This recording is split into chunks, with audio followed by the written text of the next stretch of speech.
Ladies and gentlemen, boys and girls, we have returned to the League on Lock. We'll call them home studios. You know, we've been here a while. We'll call them home studios. Eric and Mark here with you guys to recap some weekend action. No LEC. Playoffs didn't start yet, so we've got a little bit more time to go over the other stuff. Yeah, absolutely. The LEC doing us the courtesy, giving us the extra time this week to talk about the LCS. And you know what? Could have been a wasted opportunity, but this one was taken advantage of by the LCS. We actually have some decent series and some decent storylines coming out of them to talk about heading towards next weekend. And we, of course, start with the more banger of a series, I'll say, that kicked off the weekend on Saturday. TSM versus Team Liquid. You had Sword Art talking smack coming into this, you know, about Core JJ, which is a amazing rivalry now that I love between those two. And this was a fun series. It had a lot to dive into, and you really got to just start with game one because it looked like TSM, they were in control. They had a 5K gold lead throughout this, and then it's NA tradition, really. Something happens around Baron. Teams, even with gold leads, and we'll see this as a theme throughout today's episode, you have a gold lead and you're still just flipping Barons. There's got to be a better way. Yeah, I can tell you there is a better way. It's called either letting Team Liquid have it or even talking about the conversation of letting them be the first ones to then take over aggression of the Baron and being hit by the Baron. That's a number one big one. I think if you look back at the entirety of this past weekend in the LCS, the amount of damage that Baron was doing to people, the amount of knockups that it was able to get on everybody, too much. Come on, guys, you got to be a little bit more aware of that situation. And yeah, as you know, looking at the specific one for TSM, this was a situation in that game one where the Azir's gone. And I don't know if you've noticed, I'm pretty sure a lot of you have, Azir's pretty damn good at attacking really fast, and especially when he's strong, taking down these objectives like a Baron. You saw how long it was sticking around for TSM, taking all that damage, sticking around the pit, not able to get it done. And as you said, you're the ones in the gold lead. You even had the dragon lead as well. You were in the full driver's seat and the position to take advantage and the one controlling these situations. And then you force your hand into this burger flip for the Baron, and absolutely goes the way of Team Liquid, and the way that Team Liquid was primed with the composition, let alone how they were playing and performing on the day. That was all they needed to make sure that they could climb right back into the position that they needed to fight for game one and eventually take it down. And Team Liquid had the 5-head play of Tactical can't jump forward if he's on Jhin. Haha, got him. Figured it out. So we go to game two. I wanted to say it's interesting in game one that right away we saw that it wasn't gonna be TSM Jet. It was full on TL Jet controlling the coaching because they had the Kaisa ban. We've talked about that for Lost being a specific ADC that they like to identify with him and plays and prioritize 70% of his games. Yeah. Absolutely like seeing that one right away in the pick and ban from Jet. Game two, we get the Ari out of Jensen, and both him and Santorin had a fantastic game. You saw TSM get the first two dragons. They were playing desperately. Okay, that's our win con. Get the Ocean Soul. And then it was 3 dragons in a row for Team Liquid. They controlled this early game, and they controlled this game pretty convincingly. But yeah, Santorin 9-0-11 on Nidalee, and Jensen was 7-1-10 on the Ari. Yeah, major performance from Santorin. When you're looking at this one, really, the TSM draft, I think there's sub advantages you can look at, but as far as being able to execute on these advantages and what was going to happen if you didn't execute on those advantages, given what the Team Liquid comp was, it was extremely, extremely toxic. And that's the way this game turned out for in the performance for TSM on the side of Team Liquid, what they were able to get and how they were able to pressure afterwards. You saw that, you know, the advantages that they pushed through put TSM into certain situations where they had to go for taking the Baron and everyone dying at Baron type of situations. Where, look, if you want to criticize the actual performance and in action, the actions of it, sure, that's acceptable. But you need to understand where the decision making and where this desperation is coming from. And absolutely, it's coming from the good work and performance that was coming from Team Liquid in game two. And They have the bounce back in game 3. I'm giving a lot of that to the Seraphine pick, 0-0-15 for Power of Evil to force that game 4. Game 1 was the most important game of the series for me, absolutely. And really, I want to highlight Jensen because we've talked about, TSM, Jensen versus them in the playoffs. Oh, it never goes well, but wait. He looks up the other side. That's not Bjergsen. I'm not going up against Bjergsen. Oh my God. The mental weight is lifted. Oriana, Ari, even the game that they lost where he had the Silas, he had fantastic play on that. Jensen had the second highest KDA of anybody this weekend, including that Cloud9 series, and the highest kill participation as well. So he had a great series, and we were hoping to see him get to this level in playoffs. This is fantastic. This is exactly what you need for Team Liquid now that we know that, in this 4th game, Team Liquid takes care of business and is the one moving on into the next round of the playoffs, and who their opponent's going to be. You need to be stepping up in the mid lane for Team Liquid, and absolutely Jensen delivers the performance this past weekend to do so. And the best thing is, against Power of Evil, a lot of people were putting pressure on this mid lane matchup, on these two, and what they were going to be able to do, even looking at them throughout the regular season. And I think a lot of us missed exactly just the level that Jensen can step up to in an individual 1v1. And that was certainly where Power of Evil absolutely did not match up against him. Team Liquid moves to the next round. TSM, they're not dead yet. They're in the losers where they'll play against EG this weekend. The other series you had, 100 Thieves and C9. You and I both thought this would not be the closer of the two series, and it wasn't. Ends up being a 3-0 for Cloud9, and maybe there were moments where it was closer than you thought, but really most of the series was fully in control for Cloud9. The first 2 games, it was absolutely, we highlighted Perks versus Ryoma, Demonte, it doesn't matter. He needs to smash that matchup. I think he did pretty well the first 2 games at the very least. We were saying it's playoff time. No more of that Yone for Perks. I guess we didn't get the memo. Miscommunication there. Yeah, headset wasn't working. No problem there with the Yone against someone like Ryoma and 100 Thieves. I think that is still a little bit about, I hesitate to say cockiness from Perks. Not that he isn't or wouldn't apply it to a situation here in the LCS. I just think it was more about, thinking that, that he can handle this type of matchup while on this champion, no matter what was going to be thrown against him. Calculated cockiness, Exactly. And the execution more than backed up the cockiness in multiple instances for Cloud9. I think the more importantly for me, seeing Perks perform at this level, and I think he talked about it in the postgame, knowing that when they mentioned Jensen's performance and that it was going to be an exciting mid lane matchup, more importantly for me and Cloud9 was seeing other members find success in this series. You're talking about Fudge in the top lane, major success, and major underperformance from someone like Someday. Talk about that in a little bit. But also for me, I thought it was important that the bot lane, and for Vulcan specifically, out of that bot lane duo to step up and deliver a better performance. And we saw the Ezreal, but the Yuumi didn't come. No Yuumi this time, my man, because Vulcan was saying, I'm going to be a major difference maker. And he absolutely was every game of this series. Yeah, he was clear. I mean, the bot lane, you look at the laning numbers, they were disgusting across the 3 games, which we were hoping to see FBI be the one contesting with them like that. Didn't quite get that in this series. And yeah, the top side, specifically game 3, that was when Perks was playing the Tristana. He got caught out a few times, nothing too major, but Perks things.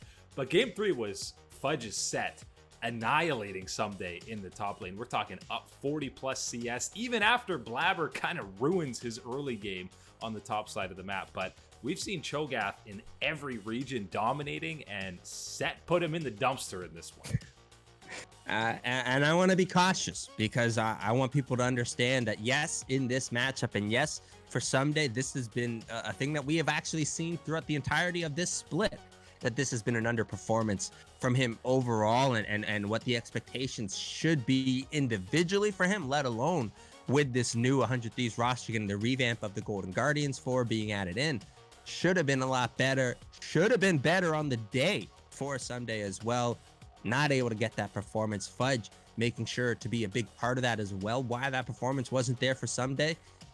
Gonna need more of that from Fudge. Gonna need exactly. Fudge is gonna need to transform into Set basically to take on Alfari and Team Liquid in the next one, because it only is going to step up a couple of notches in difficulty.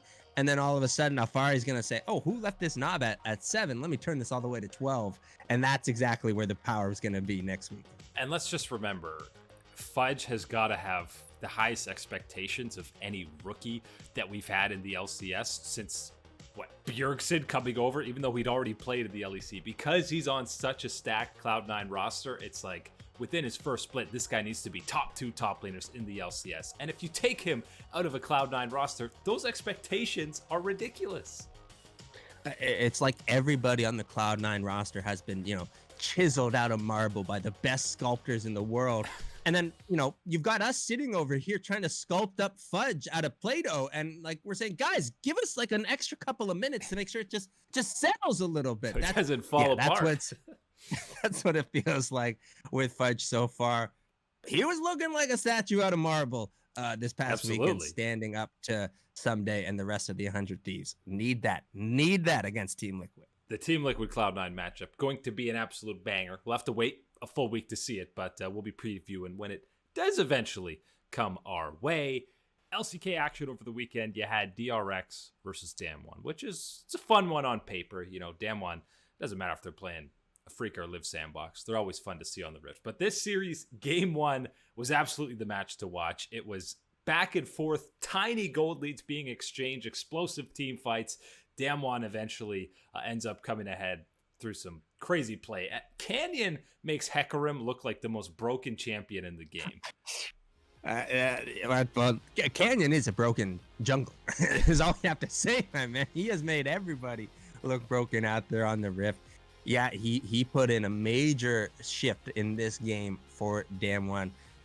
Necessary to make sure that they were sticking in this one. You said it, absolutely, the LCK fiesta of the weekend. And the perfect way to look at Damwon is you have that game 1 that was incredibly competitive back and forth, and game 2, they're one single kill away from a perfect game over DRX.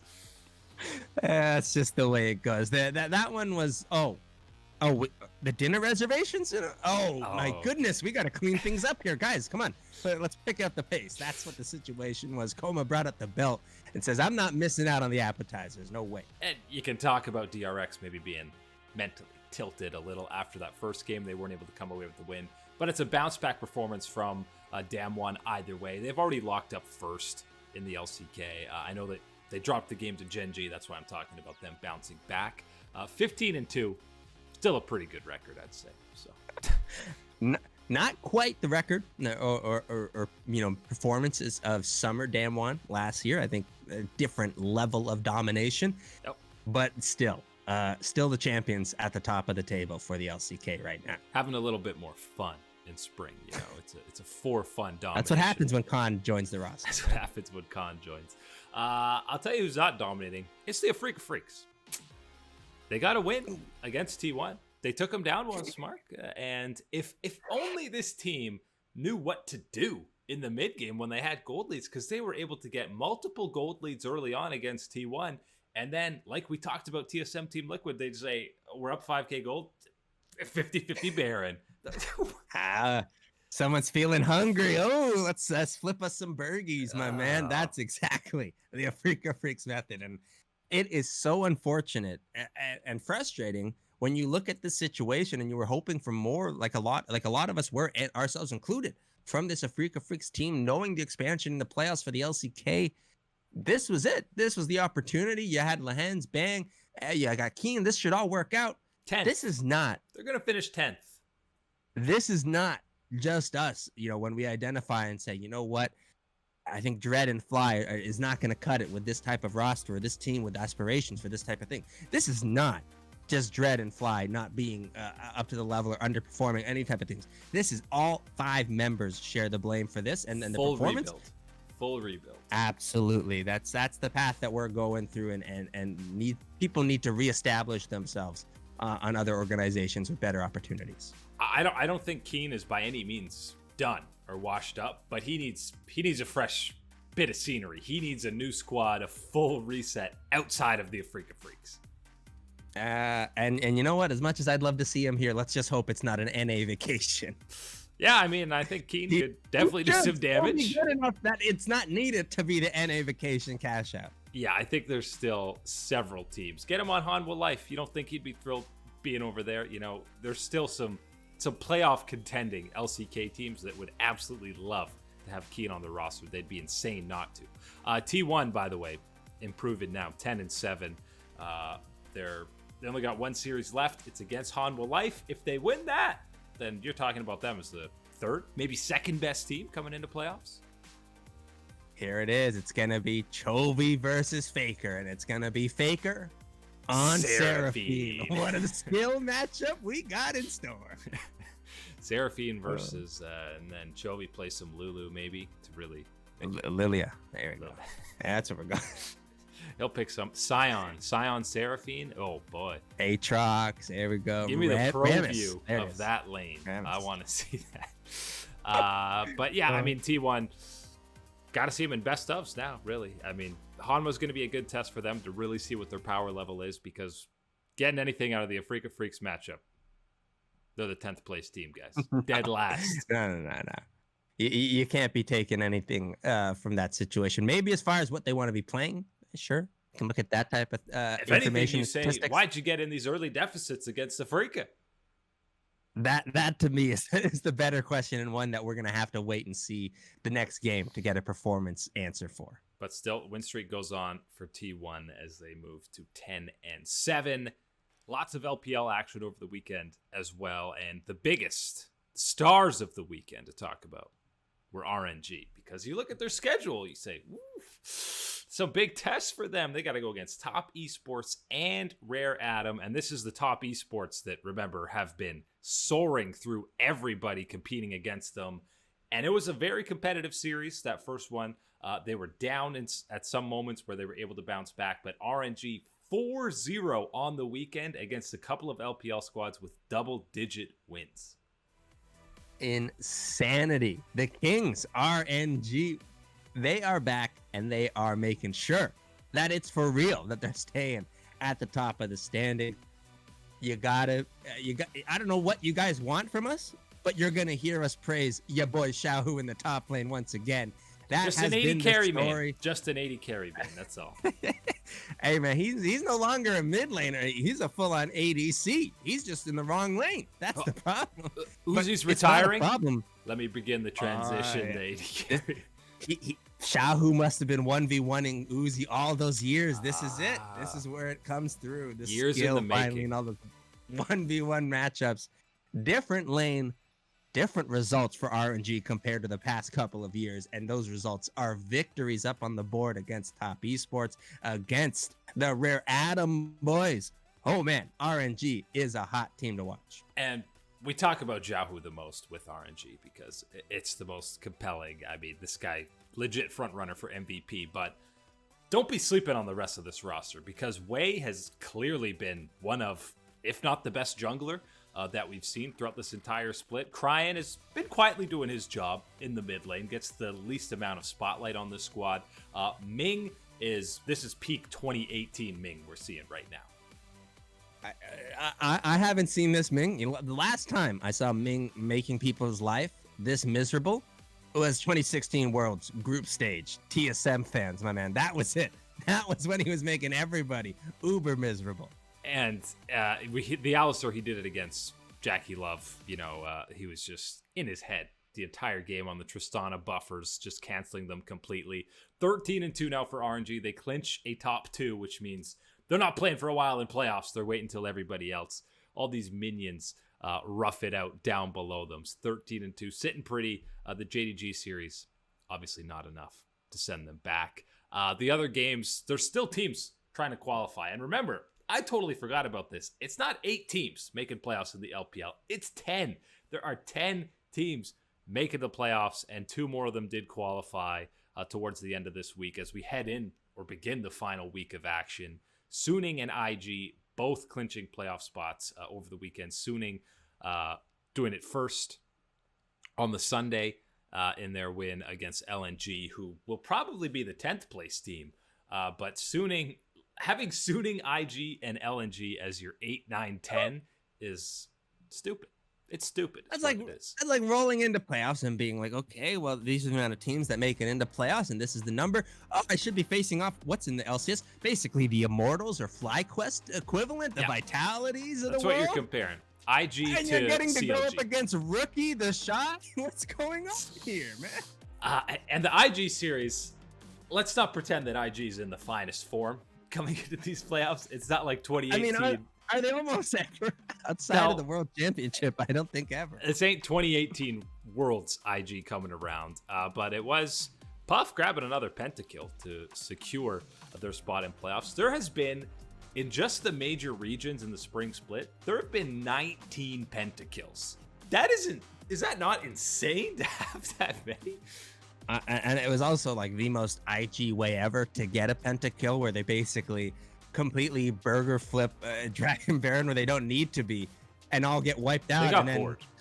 come right back up and say, hey, pentakill, let's end the game, no problem. I like to think that IG, their macro, they know the correct way, the high percentage play, but they just get bored on. They get antsy on the rift. They're like, that'll take like 5 minutes to play it, so let's Baron, let's go.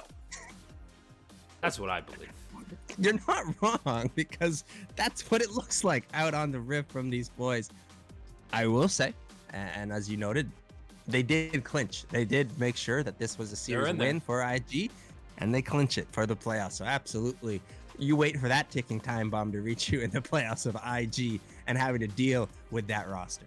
Yeah, and I mean, if you're the way the playoffs are working, it's almost a bottom king of the hill type bracket where you have 10 versus 7, 8 versus 9 matching in the first round and then slowly advancing. I mean, 8-9 right now is sooning IG that first round. So both guys are qualified today. I promise you, the LPL playoffs, it is going to be banger after banger after banger, my man. And the seeding can still change. So we're in the final week now. It's the final week in the LCK and the LPL of the regular season. And you have from, the second team to 2 to 5 in the LPL. You have EDG at 11-3, World Elite 11-3, JDG 11-4, Top Esports 10-4, and then FPX 10-5. Like these 1 to 2 final series that all these teams are going to play, you can finish as high as second or as low as fifth. Hey man, this is just, you're cramming everything you can, and you're just trying to get that Pringles can, just that lid right on the top of it. Boom. All the snakes fly out. That's the LPL playoffs. That's what's going to happen. It is absolutely going to be can't miss games. Yeah, and honestly, almost more importantly than seeding, because you're going to have to play these good teams eventually with how playoffs works. I feel like the LPL, it's the most important to just have your momentum heading into playoffs. Yeah, have that momentum, have everyone playing well, and then if you can get just that little bit of extra edge, maybe something in the patches that you take advantage of, that you have that edge towards better suited, that absolutely is the things that can make major differences in these LPL series. And EDG plays both World Elite and Rare Atom in their last 2 matches, which are directly below them in the standings. RNG got the hard part done this weekend with TES and Rare Atom. Hey, they're on vacation. They got LGD. They're just chilling, watching the rest of the LPL fly beneath them. That's it today for League Unlock. Eric and Mark here with you guys. Thanks for hanging. Catch you on the flippity flip.